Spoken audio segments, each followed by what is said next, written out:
그런 뭐 미켈란젤로나 뭐 그런 그림들이 다 돈 없이 나오는 게 아니잖아요.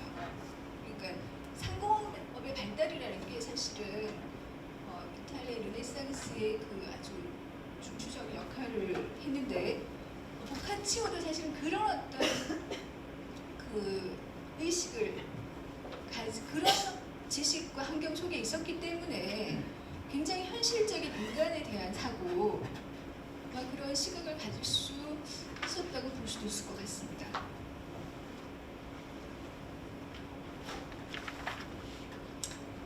데카메론의 배경은 14세기 이탈리아고요. 피렌체의 페스트가 퍼진 것이 창작의 직접적 계기가 됐고 아까 말씀드린 것처럼 10명이 열흘간 100개 이야기를 한 이야기인데요. 또 이거는 단테의 신곡이 100곡으로 이루어져 있거든요. 그러니까 단테에 대한 일종의 오마주, 경의의 표현으로서 이렇게 이제 모방을 한 거라고 볼 수 있을 것 같습니다. 그래서 어떤 사람은 이거를 신곡이 아닌 인간의 이야기, 인곡이라고도 하는 거죠. 보카치오가 단테를 얼마나 좋아했냐면은 평생 단테 강의를 정말 단테에 대한 강의하는 걸 또 너무 좋아해서 열심히 했는데 마지막에 죽을 때도 단테 강의하고 와서 너무 피곤해서 죽었다고 하더라고요. 그러니까 끝까지 평생 동안 제가 존경했던 거죠.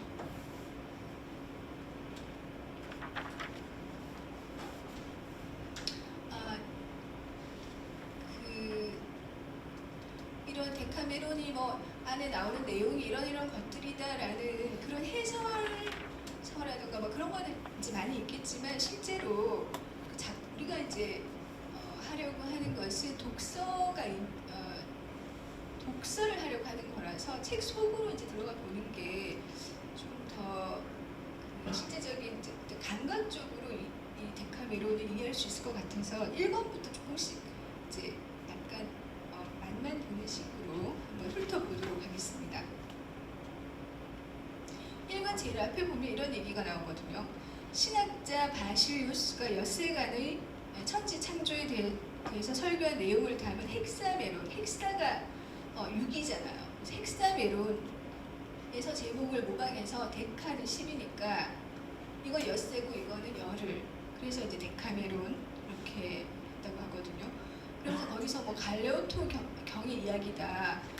그런데 이제 갈레오토 경은 뭐 왕비하고 누구하고 사랑한 그런 얘기를 이제 쓴 사람인데 사랑의 중개자 이런 그 역할을 보카치오가 자기가 이제 맡은 거죠.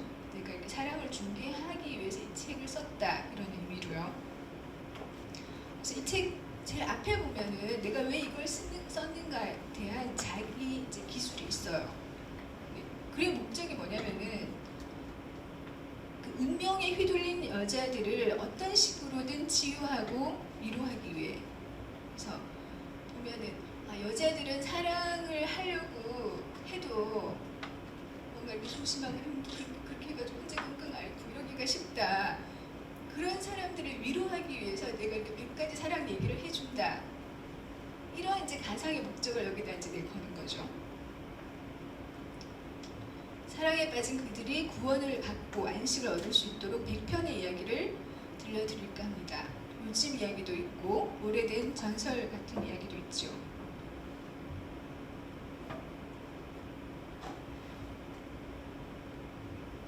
그래서 이 1권 제일 앞에 보면은 당시의 그 피렌체의 페스트 상황을 굉장히 적나라하게 이렇게 그려놓고 있어요. 근데 이 묘사들이 유명하더라고요. 이렇게 어떤 신문 기사에도 이만큼 더 실감나게 묘사하기가 어렵기 때문에 이번 코로나 사태 이후에 여기 게 굉장히 여러 군데서 인용이 많이 됐어요. 그 팬데믹 일어나면은 도시가 이렇게 된다, 이런 비참한 상황이 펼쳐진다라는 것을 여기서 인용을 많이 했더라고요. 이제 그 중에서 이제 우리가 조금 읽어볼 만한 거 간단하게 보겠습니다. 신앙심 깊은 사람들이 다 동원해봐도 하나님께 수없이 간청해봐도 효과가 없었다. 이런 의식을 하게 되는 거죠. 그 전에 기도하면 뭐 된다는 그런 믿음이 있다가 그러면서 자기 목숨은 자기가 부지해야 된다는 생각이 안 해냈습니다. 네. 우리가 같은 상황에 있으니까 좀 공감이 되는 것 같아요. 그리고 절제된 생활을 하고 저희끼리 재미난 이야기를 나누고 이렇게 좀 즐겁게 이제 이 시대를 보내야겠다 이런 의식이 싹 드고요. 또 한편으로는 실컷 먹고 마시고 어차피 금방 죽을 건데 닥치는 대로 욕망을 채우고 불안하게 살지 말자. 이게 이런 이제 인생 과학으로 바꿔가지고 이렇게 또 사는 사람들도 있고 그리고 이제 거기 보면은 너무 사람이 많이 죽어서 신체를 막 겹겹이 쌓아놓고 그걸 볶고 이제 그런 것까지 굉장히 구체적으로 다 되어 있더라고요. 최근에 우리가 뉴욕에서 이제 그런 뉴스를 봤잖아요. 그 대도시 메트로폴리탄에서 신체가 너무 많다 보니까 차에 막 이렇게 겹쳐 쌓아가지고 방치해놓고 당시에 가장 유명한 대도시 피렌체에서도 그런 일이 있었던 거죠. 우리의 도시는 극도의 한탄과 불행에 빠져 신성한 것, 인간적인 것 또는 법도의 권위에 대한 경의가 땅에 떨어지고 와야 됐습니다. 기존에 의지했던 모든 질서가 이렇게 무너지는 상황, 그런 거를 이제 겪게 된 거죠.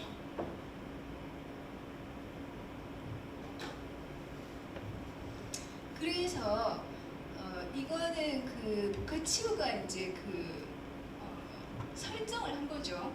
이 이야기를 하기 위해서 어떤 상황을 하나 설정해야지 그 어떤 구조가 만들어지니까요.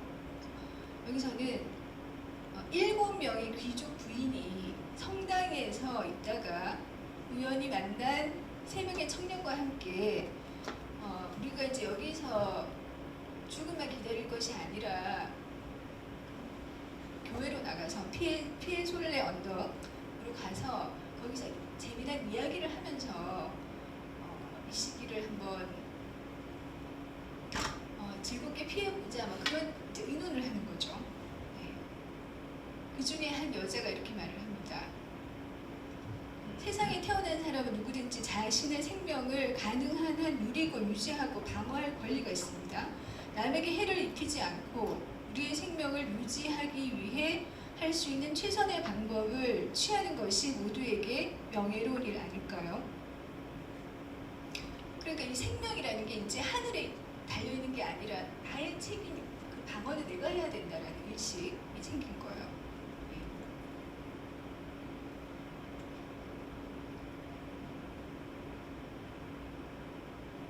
그래서 여기서 이제 합의를 해서 시골 별장으로 가는 거죠. 근데 이제 이걸 읽다 보면 약간 좀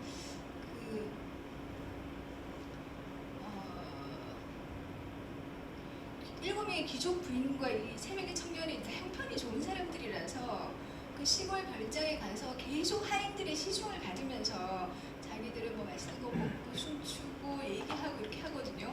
근데 거기 이제 그런 걸 누릴 수 있는 계층이었던 거죠.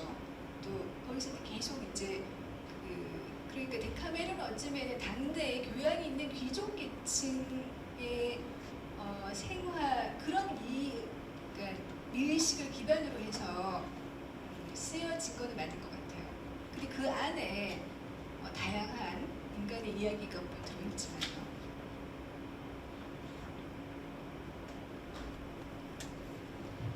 이제 지금부터는 책에 나오는 표현을 조금씩 하나씩 보겠습니다.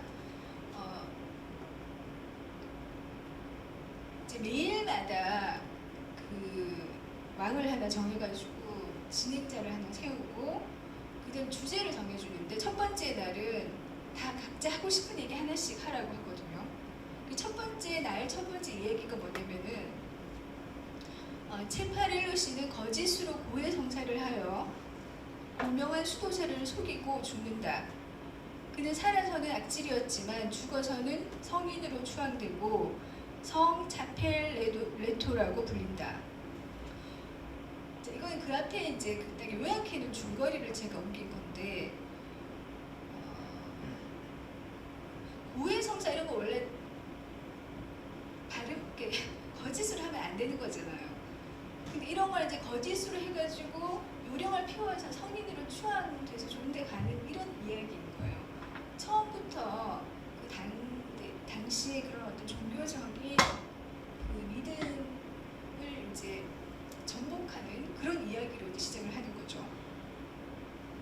그다음에 네 번째 이야기는 어느 수도사가 죄를 지어 엄벌을 받을 상황에 놓였는데 같은 죄를 저지른 수도 원장을 교묘한 방법으로 궁지에 몰아넣어 처벌을 면한다.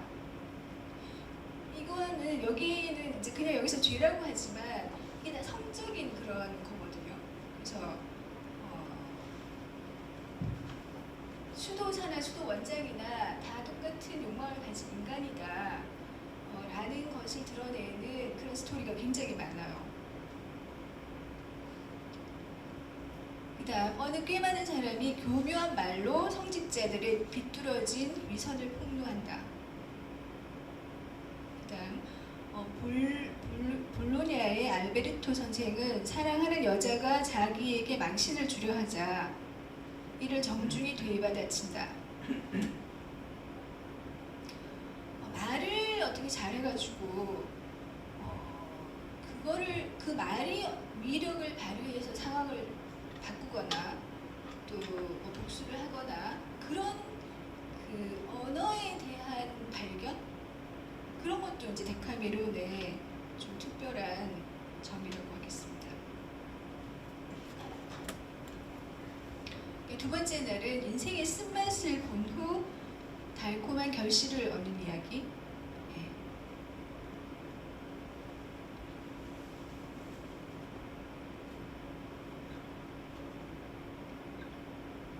강도를 만났는데 강도를 만난 거는 쓴맛을 본 건데 그것 때문에 이제 과부의 집에 또 묵게 돼가지고 육체적 쾌락을 얻게 되고 또 나중에 뭐 다 이렇게 물건도 되찾고 이런 얘기.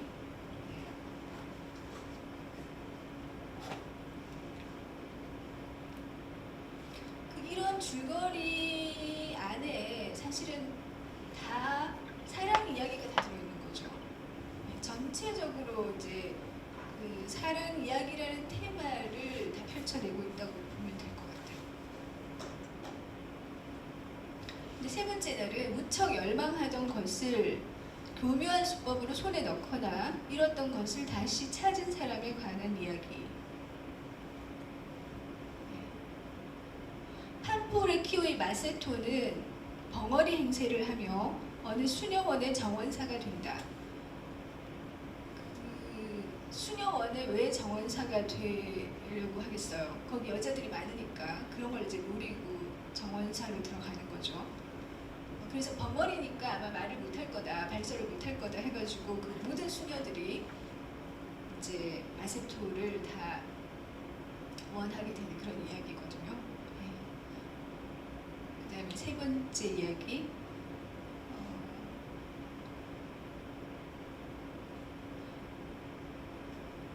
수사들을 보자면 보통 사람 누구나 재미를 느낄 만큼 기묘한 복장을 하고 엉뚱한 습관에 젖어 사는 매우 어리석은 족속들이지요.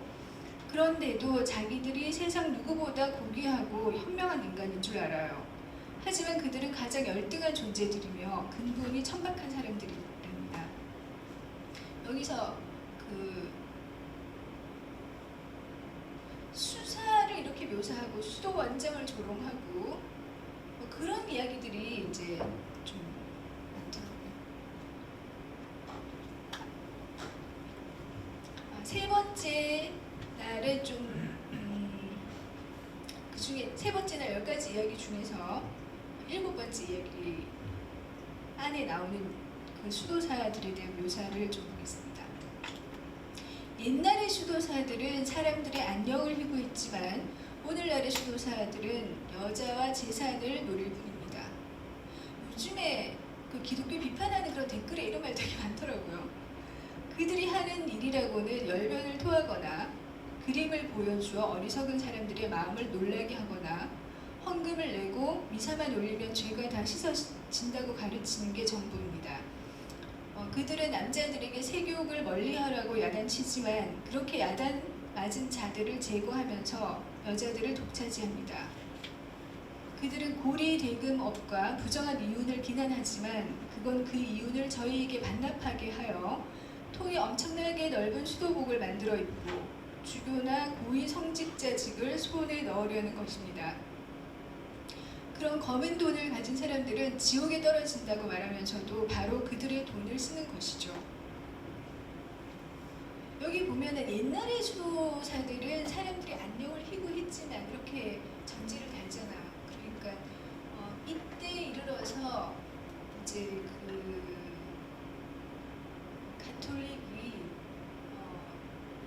여러 가지 종교적으로 많이 이제 부패한 그런 걸 이제 지적하는 대사가 좀 많이 나옵니다. 한편 부자로 돌아온 테달도는 자신의 사랑을 지속시켜 나갔습니다. 부인 역시 더 이상 그를 낙심시키지 않고 오랫동안 남몰래 사랑을 즐겼답니다. 하느님, 우리도 사랑을 즐기게 하소서. 여기서 남몰래라는 단어가 좀 중요하거든요.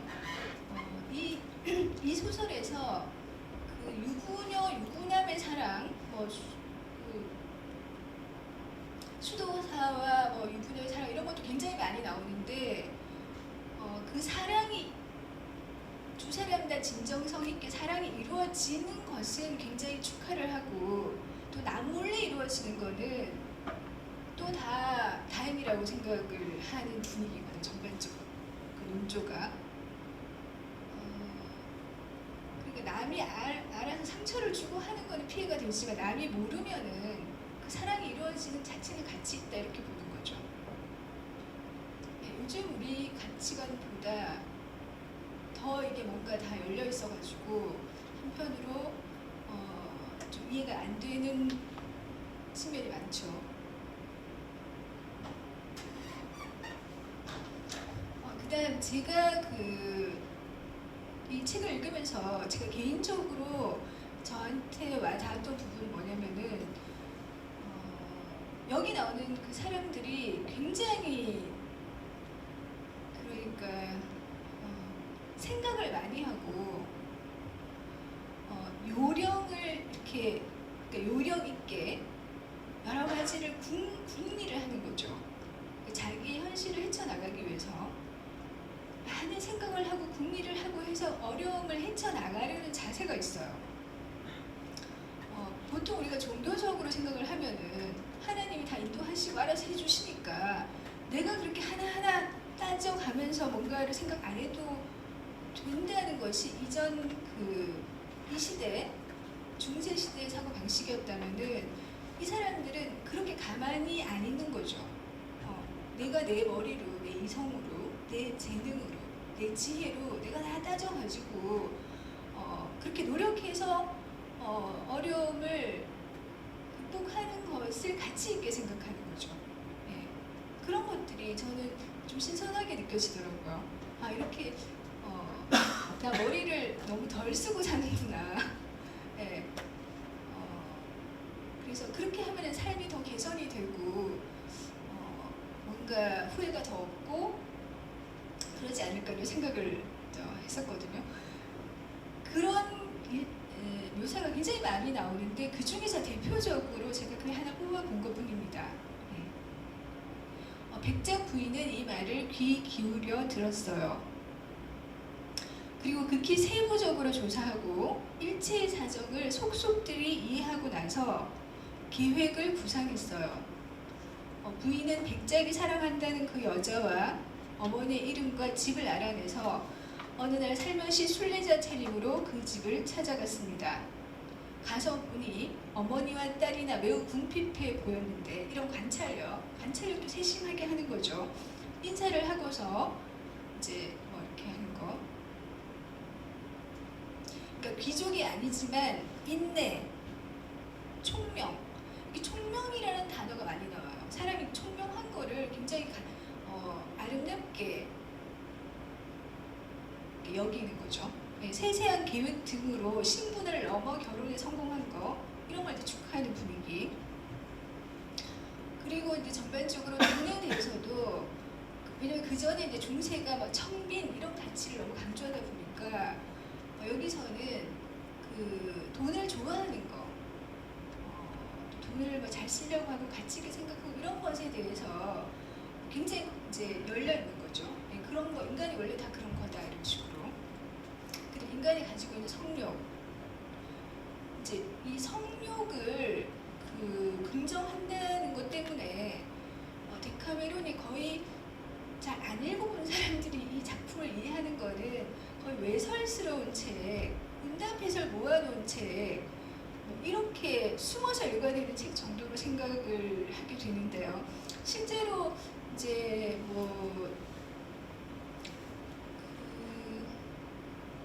실제로 불륜이라 오늘날 기준으로 봤을 때 그런 얘기들 굉장히 많이 나오지만 사실은 그 외설스러움을 위한 표현이라던가 그런 거는 아주 절제되어 있고 데카메론이 이제 그 비추려고 하는 세계, 밝히려고 하는 세계는 그 자체는 아니었던 것 같아요. 그러니까 그 이전에 없었던 완전히 새로운 세계를 지금 이 소설에서 펼쳐내고 있는 거죠. 그래서 성령이라는 거는 이런 것 같아요. 하나님이 사람에게 육체를 주고 성령을 줬으면은 당연히 있는 게 당연하고 또 이것을 사용하는 거 당연하다. 원래 그게 그렇게 계속 긍정적으로 살아야 될 거면은 사람을 왜 육체로 지었겠냐는 거죠. 그러니까 이것은 하나님의 창조에 대한 새로운 해석인 거예요. 그 이전에 중세 천년 동안에 이런 생각을 안 했다는 거죠.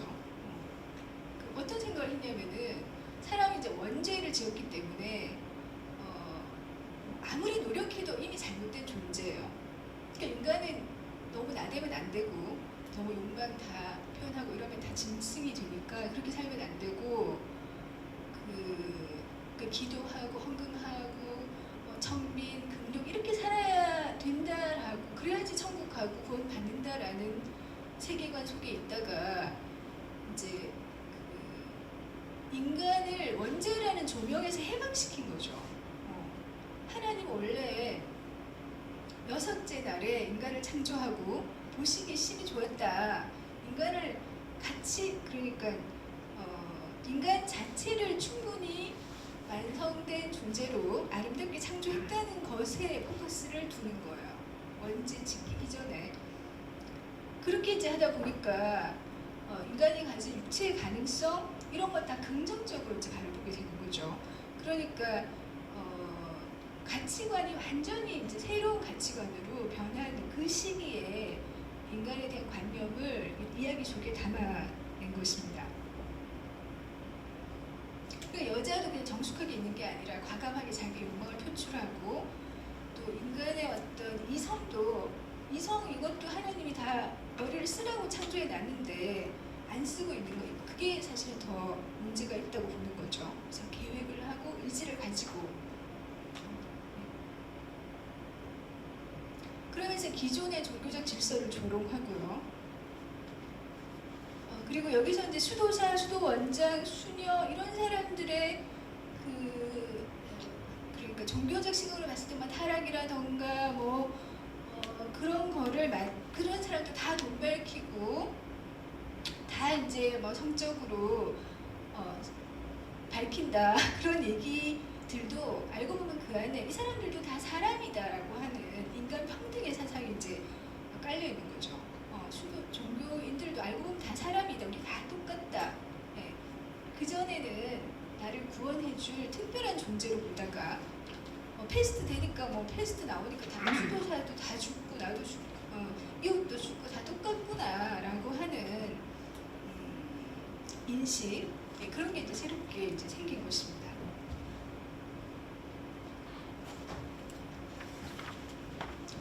그다음 네 번째 날은 사랑으로 인해 불행한 결말을 맞은 사람들의 이야기.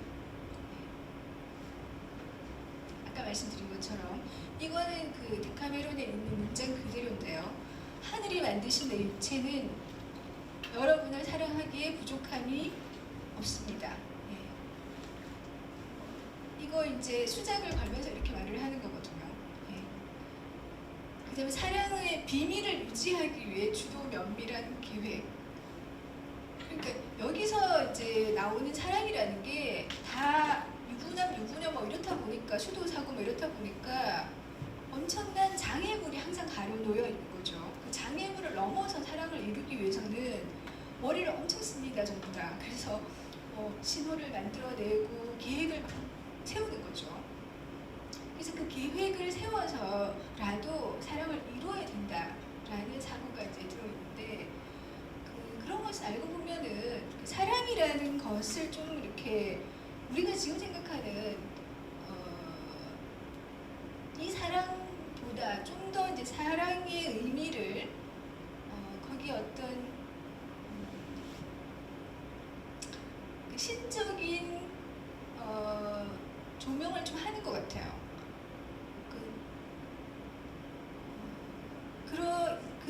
사랑을 이루는 것이 구원받는 거다. 뭐 이까지는 아니지만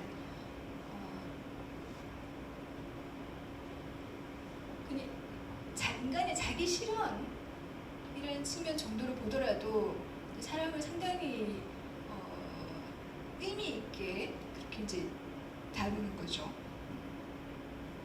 그러면서도 명예가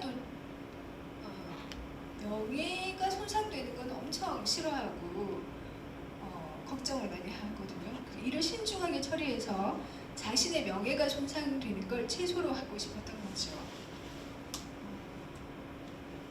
그러니까 데카메론의 세계가 자기 욕망을 막 추구하고 뭐 엉망진창인 세계인 것 같이 보이지만 그 안에는 사람이 그 자기의 그 위엄을 지키려는 사랑을 이루는 것이 오히려 위엄을 지키는 것으로 바라보는 거죠. 명예를 지키고 그런 거를 엄청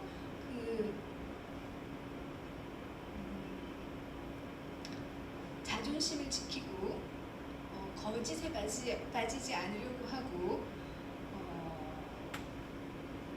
그런 새로운 뉴 휴먼의 초상을 그려내고 있습니다. 우리 모두는 살과 피를 지닌 육체적 존재이며 단 한 분의 창조주께서 우리 영혼을 만드실 때 똑같은 힘과 똑같은 능력 그리고 똑같은 덕성을 부여하셨다는 걸 아시게 될 겁니다. 우리는 모두 동등하게 태어났고 지금도 그렇게 태어나고 있으며 제일 먼저 덕성에 따라 서로 구별됩니다. 덕성 있는 인간, 덕이 있는 사람, 남자든 여자든 이걸 또 이제 강조를 하죠. 기지로 위기를 모면해서 사랑을 이룬 이야기. 그 사랑을 이루기 위해서는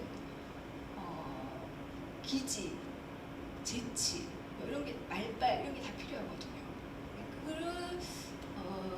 그런 이제 세부적인 디테일을 잘 장착을 해가지고 이제 사랑 이야기를 끌어가는 것이죠. 다섯 번째 날은 사랑하는 연인이 얼마 동안 역경이나 불운을 겪고 나서 행복한 결말에 이르는 이야기. 그러니까 해피 엔딩인 이야기인 거죠.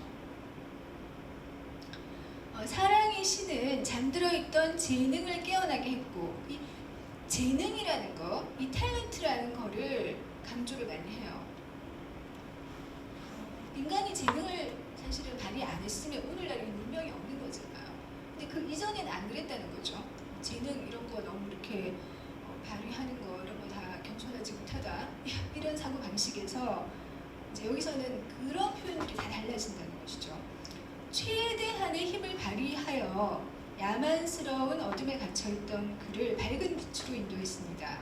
그러면서 그러한 재능을 자신의 규칙에 따라 빛으로 인도해 이것을 어디서 끌어내 어디로 끌고 가는지 명확하게 보여주었던 것입니다. 그 안에 문장 속에 있는 것이죠. 이처럼 심한 운명의 모욕과 장난에서 벗어나려면 우리 영혼과 행운의 힘으로 길을 개척해 나가는 수밖에 다른 도리가 없다고 생각하네. 우리 영혼과 행운의 힘, 이 반대는 운명의 힘이거든요. 우리 인간은 이미 다 길이 정해져 있어. 계급도 운명이고, 내가 뭐 부자고 가난하고 이게 다 운명이고, 결혼도 다 운명이고, 뭐 직업도 운명이고 이렇게 하던 데서 그 행운의 연속체가 운명이다.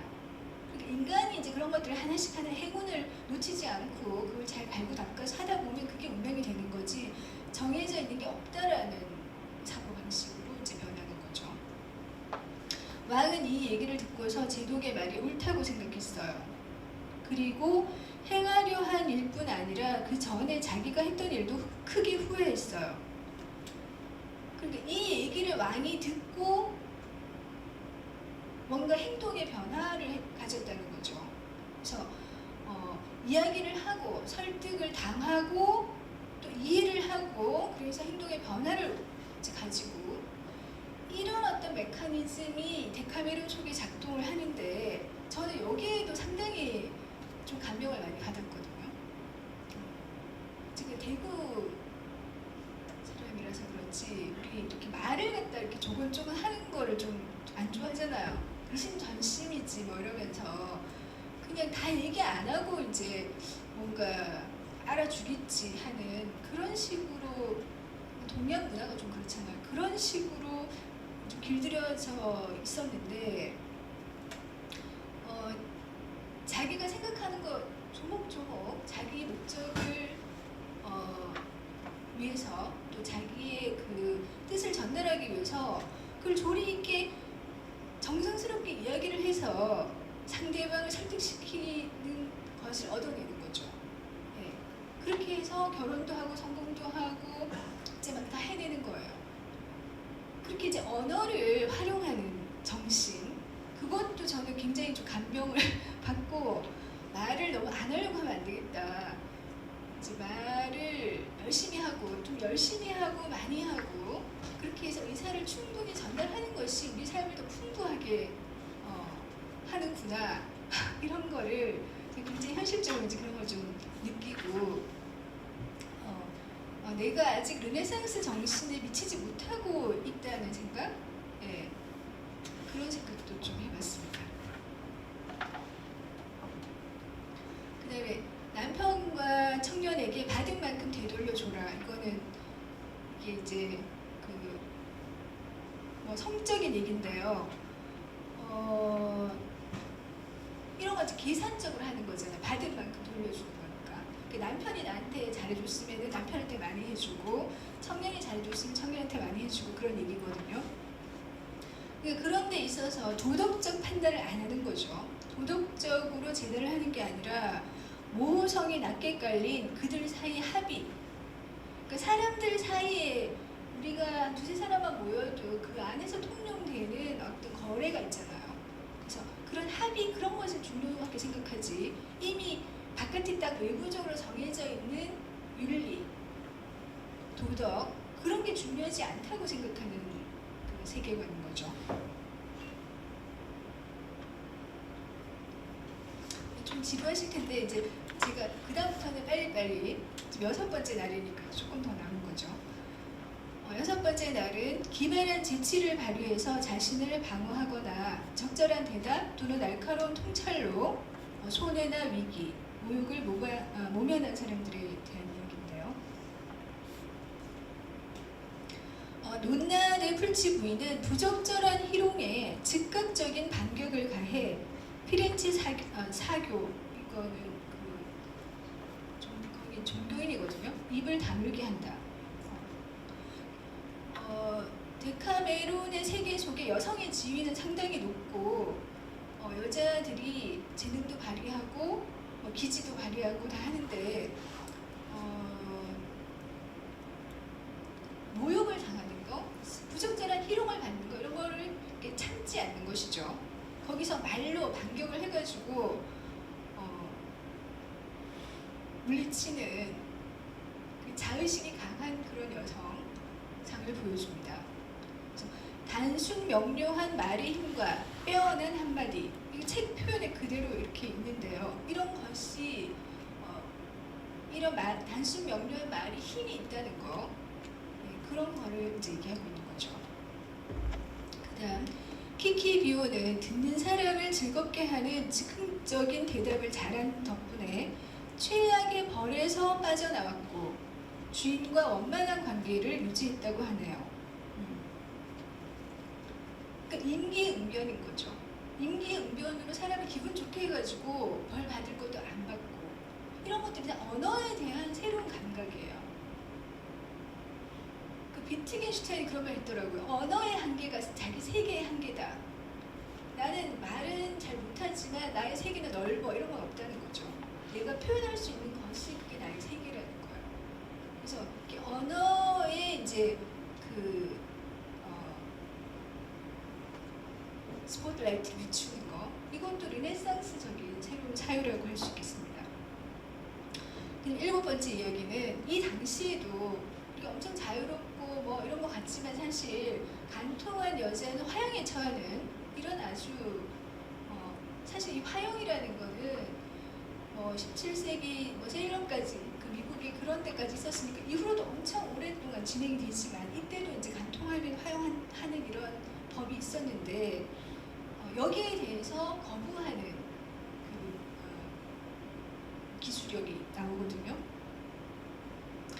진정으로 사랑에 빠진 여자는 두려울 것이 없는 법. 리날도의 아내도 예외가 아니었습니다. 사랑에 빠져서 간통하는 거는 법으로 처벌하면 안 된다고 생각하는 거죠. 그러면서 이제 여기서 탐욕에 빠져서 하는 거, 돈 때문에 하는 거는 화형해도 된다. 그렇게 얘기를 합니다.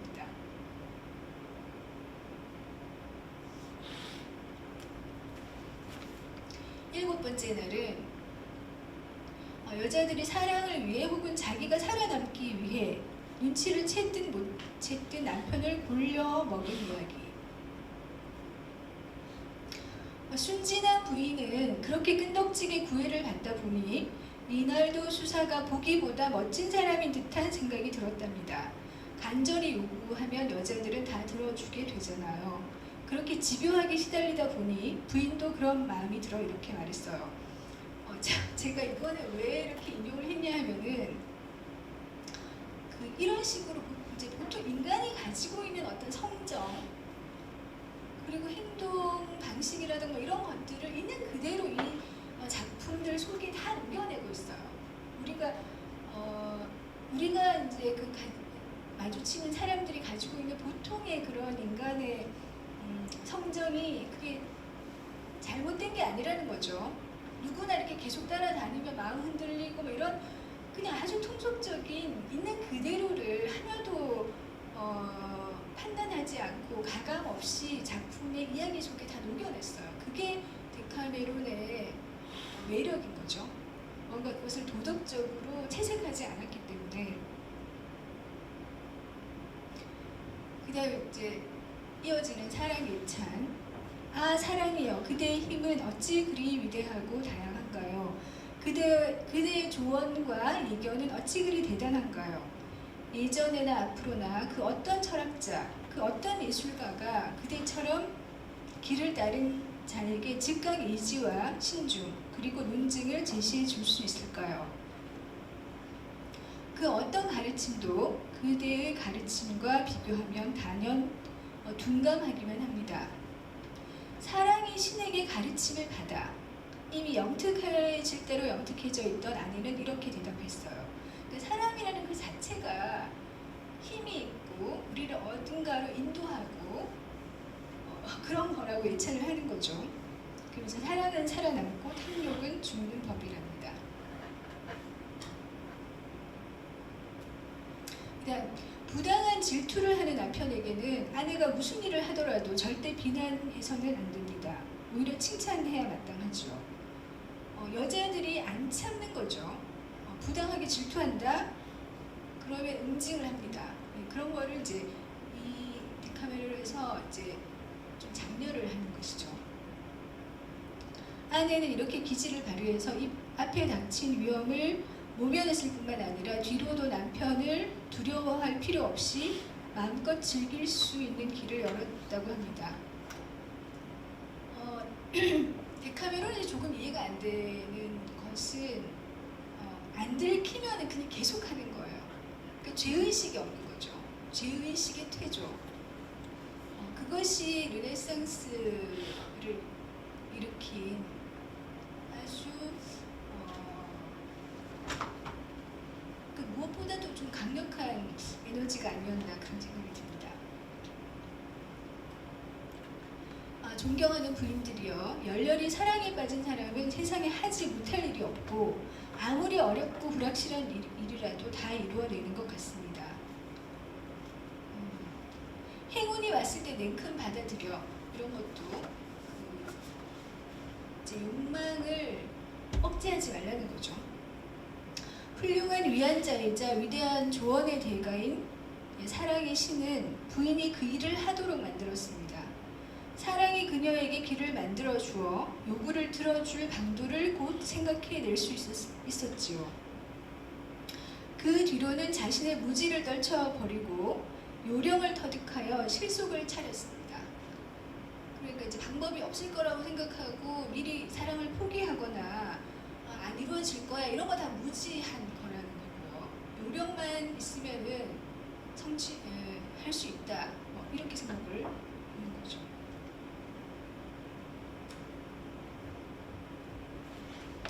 여덟 번째 날은 남자든 여자든 한 사람이 다른 사람을 골려먹는 이야기인데요. 이 전체 데카메론이 마지막에 우리가 보름 동안 이 일을 했다고 하는데 사실은 열흘간의 이야기잖아요. 중간에 며칠 빠져야 되는데 금, 토 이렇게 순환일은 기도를 하느라고 빠지고 일요일은 교회 미사 보러 가고 이러거든요. 그러니까 이제 순환일에는 오락이나 이야기를 자제하자, 우리 영혼의 건강을 위해서, 이렇게 얘기를 합니다. 이건 뭐냐면 보카치오가 이런 정말 벼락 맞을 이야기죠.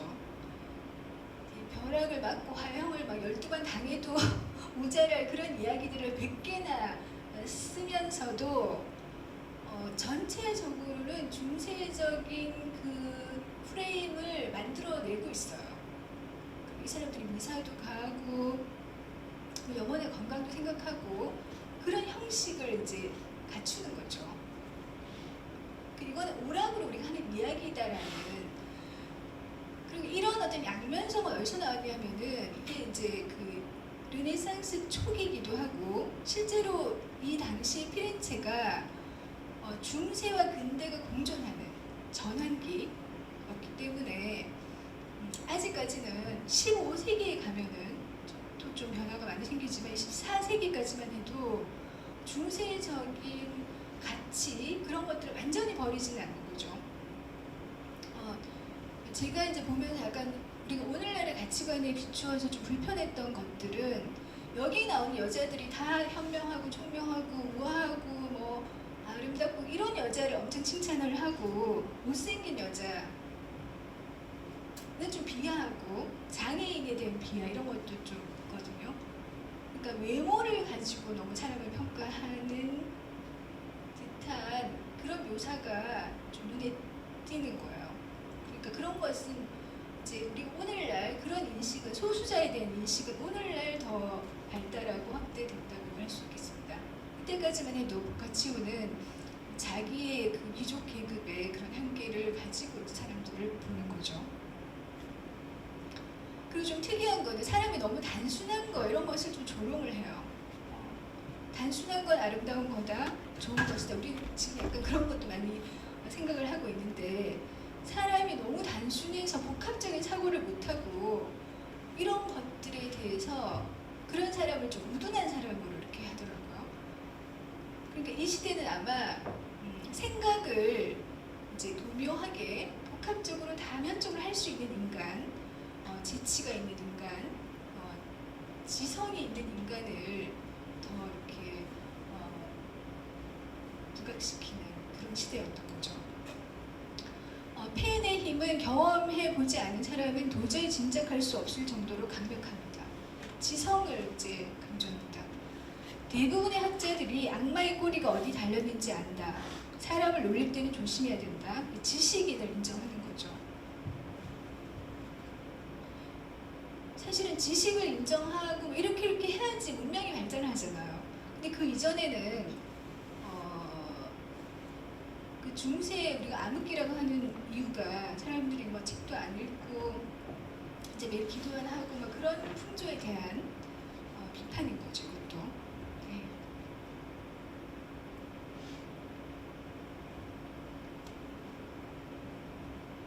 그리고 군데 아마 이 사람 거기 나오 등장하는 사람 이름을 대면서 아마 여러분도 아실 겁니다 이러면서 이런 이야기가 황당한 이야기가 아니고 친근한 바로 우리 이웃의 이야기이고 이렇게 현실감을 이 이야기를 속에 부여하려는 표현들도 많이 있어요. 우리가 이제 현실감 있게 들어야지 이야기가 재미가 있잖아요. 그 다음에 9번째 날은 이제 8번째까지 주제를 이제 줬기 때문에 좀 자유를 주면서 나름대로 재미있다고 생각되는 이야기를 하라 이렇게 얘기를 하는데요. 사랑의 힘을 이해하실 뿐만 아니라 자기 의사에 반해 자기에게 열정을 품은 두 사내를 물리친 어느 수완 좋은 부인의 지혜. 그러니까 이제 어떤 욕망의 세계를 인정한다고 해서 싫은 상대까지 다 인정하는 건 아니거든요. 자기는 싫은데 자꾸 추근된다. 이런 사람은 과감하게 수완 좋게 물리쳐야 된다. 이런 의식을 가지고 있는 거죠. 예. 그러니까 이 르네상스 시대 인간들이 강하고 의지가 있고 가치를 추구하고 주관이 뚜렷한 주체성 있는 그런 인물들을 사실 그려내고 있습니다. 오래된 일은 아닌데 이것도 현실감을 주려는 표현이고요. 그리고 결론적으로 보면은 어떤 사람을 비난하면서 이렇게 말을 하거든요. 당신이 사람들을 대접하고 환대한 것은 그들을 사랑해서가 아니라 당신의 허영 때문이었죠. 그러니 솔로몬이 말씀하신 대로 사람들을 사랑하세요. 그러면 사랑받을 것입니다. 진실한 이웃 사랑. 이런 걸 이제 같이 있다고 생각하는 9번째 됐으니까 거의 마무리 됐으니까 이제 조금 이렇게 마무리를 훈훈하게 하기 위한 사랑의 의미를 좀 더 보편적이고 종교적인 것으로 이제 이렇게 몰아가고 있는 중인 거죠.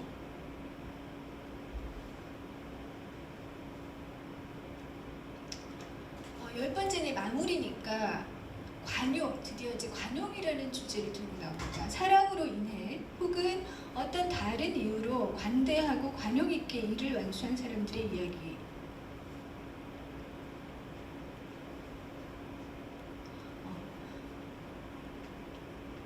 운명이 그대에게 허락하지 않은 그 금고를 그대에게 하사하려 하오. 잘 간직하여 그대의 고향으로 가져가서 그대의 진가에 대한 내 보상의 증거로 고향 사람들에게 크게 자랑하기 바라오.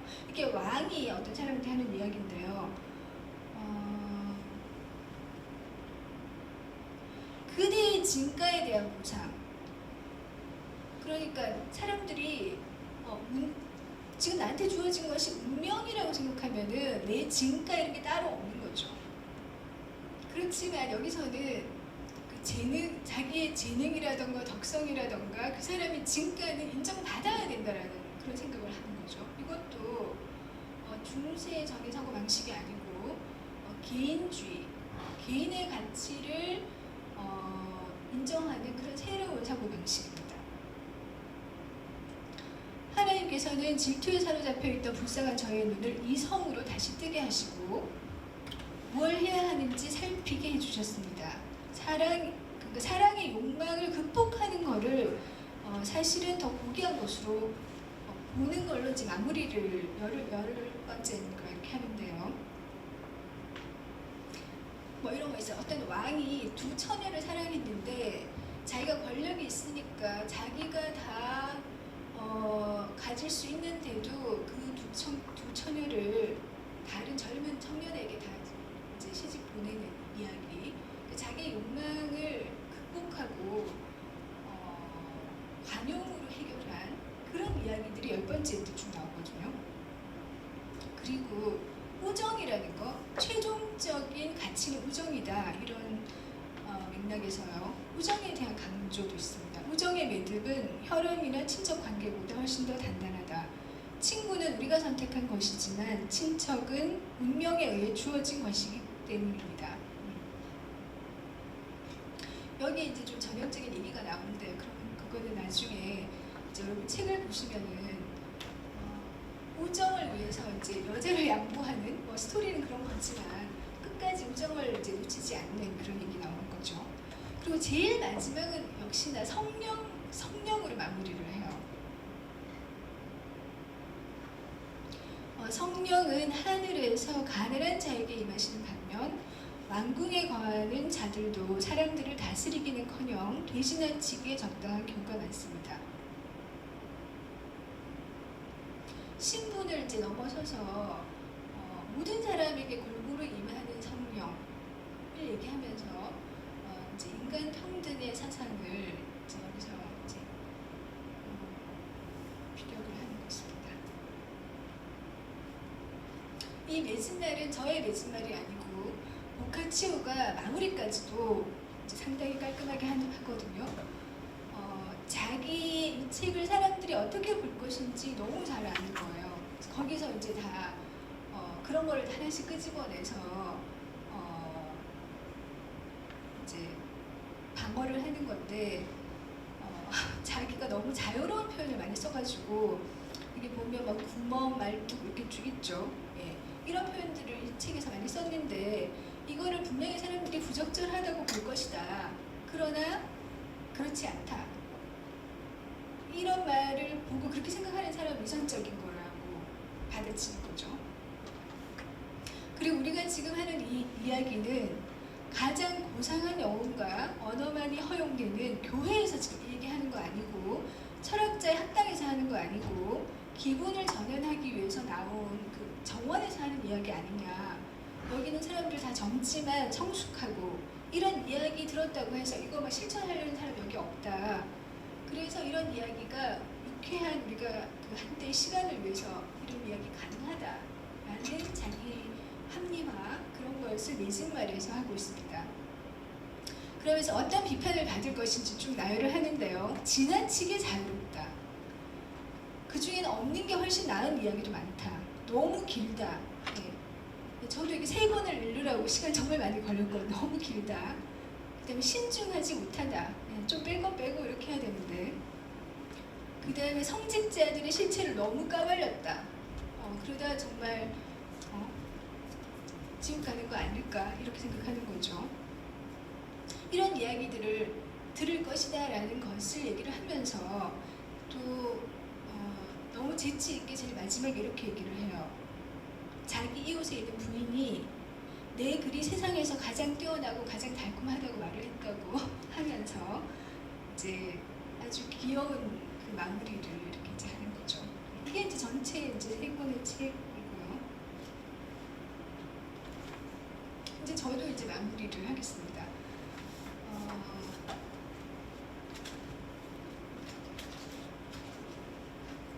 이런 것들 다 이야기했기 때문에 그렇게 다 읽을 필요는 없을 것 같고요. 전체적으로는 그 중세적 분위기에서 집단에 뭉뚱그려져서 그려지던 그 한 개인을 발견해서 이제 그 사람이 가지고 있는 특별함, 그 사람이 가지고 있는 재능이라던가 언어 능력이라던가 이런 것들을 다 이제 최대한 끄집어내는 그런 것들을 다 의미 있게 조명하는 거죠. 어떤 사람이 가지고 있는 어떤 재능, 어떤 말솜씨, 어떤 상황 이런 것들을 다 의미 있다고 보고 긍정하는 세계를 이제 펼치는 것입니다. 이것은 아마 이런 것 같아요. 패스트가 때문에 사람들이 막 죽고 막 이러는데 내세에 대해서 생각할 이제 여유가 없어진 거죠. 그러니까 현실에서 살기 위해서는 이 여러 가지를 다 발휘해야지 이걸 극복할 거 아니에요. 나 걸리면 죽겠다고 그냥 엎드려 있을 수는 없는 거잖아요. 이 현실을 어떻게든 시골에 가서 피하든 아니면 전제된 생활을 하든 어떤 식으로든 정신 바짝 차리고 여기서 이제 살아남아야 된다고 생각하기 위해서는 자기 자신에 대한 신뢰가 있어야 되고 그 인간에 대한 이미 주어져 있는 인간의 육체라던가 지적 능력이라던가 이런 것들에 대한 활용 그래야지 살아남을 수 있을 것 같아요. 그래서 여기서 이제 내세에 대한 그런 그 관념적인 사고가 없어지면서 이런 세계가 펼쳐지고 당연히 죄의식도 퇴조가 되고 운명적 세계관이 없어지는 거죠. 운명은 우연의 복합체일 뿐이다. 그래서 결국은 이 정말 좀 문제적인 용어인 자유의지를 강조하게 됩니다.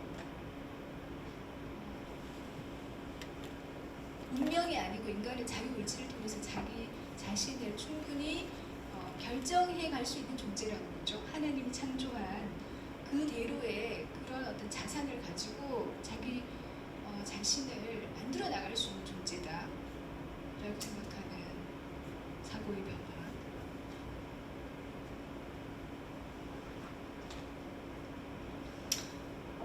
이거는 15세기에 나온 피코 델라 미란돌라의 그 인간의 존엄성에 대하여 인간의 존엄성에 관한 연설이라는 이제 그 책에 나오는 건데요.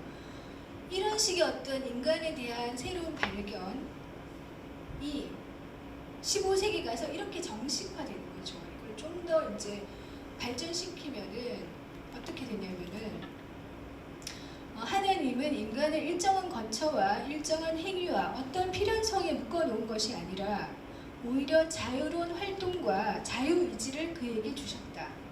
이거는 이제 그 이전의 원죄의식, 원죄를 지었기 때문에 아무리 노력해도 그냥 이 현세에서는 짐승 비슷한 존재일 수밖에 없다는 것에 대한 반발이고 새로운 전복된 사유인 거죠. 네가 너 자신을 자유로운 창조자가 되고 극복자가 되게 하려 함이니라. 너는 동물로 타락할 수도 있고 신성한 존재로 되살아날 수도 있다. 동물은 그네들이 지니고 있어야 할 것들을 모태로부터 가지고 나오고 고귀한 영혼들은 태초부터 또는 그 직후에 자신의 영원한 모습이 만들어진다. 자유의지에 따라 발전하고 성장할 수 있는 능력은 오직 너만이 갖고 있으며 내 안에는 온갖 종류의 생명의 싹이 들어있다.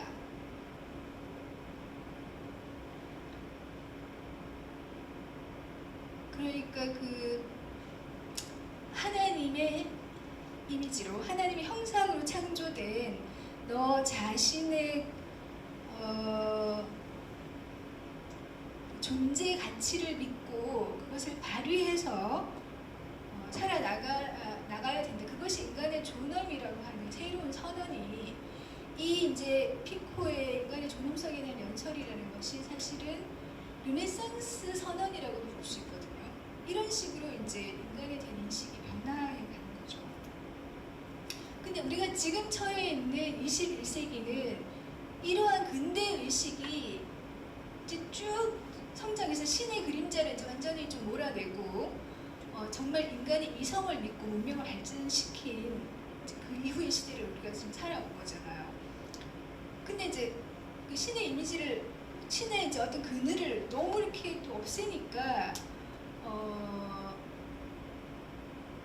또 20세기 우리가 양차 1차 세계대전도 겪고 뭐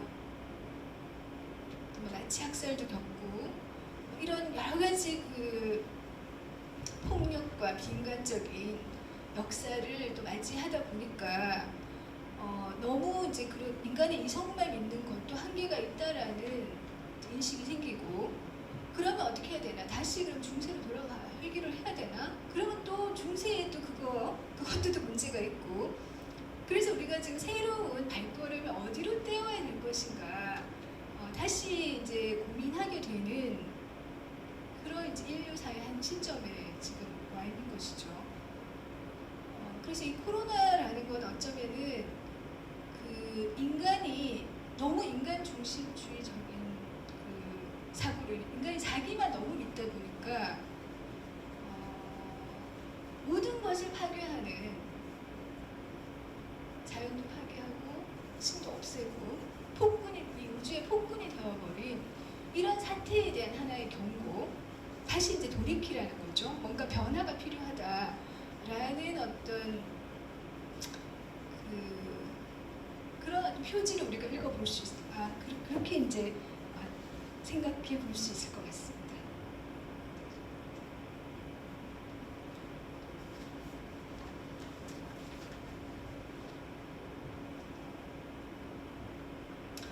이거는 제가 책을 금방 읽고 제가 느낌을 이렇게 좀 써놓은 건데 그 사람들이 가지고 있던 자유로운 사고, 또 행동력 그런 것에 지금 21세기에 사는 저가 놀랐다는 것이고요.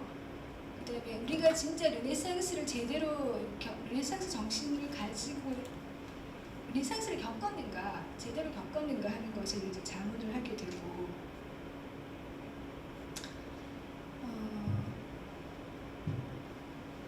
또 그 사람들이 사회적 관계를 유지하면서 자기의 생존과 그 사랑을 쟁취하려는 그런 투쟁, 그런 것도 상당히 위험 있게 저한테는 보였다는 것이고요.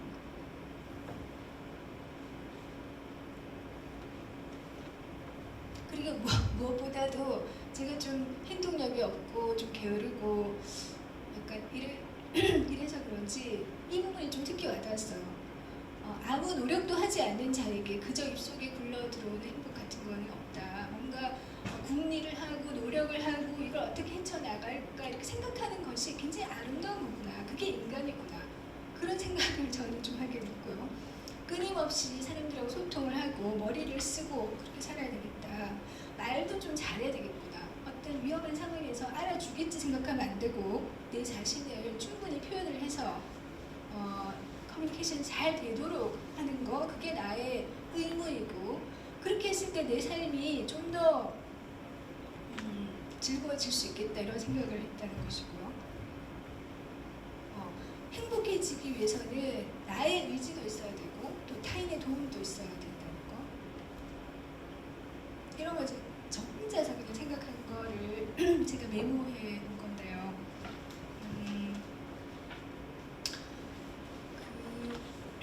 저의 이제 원래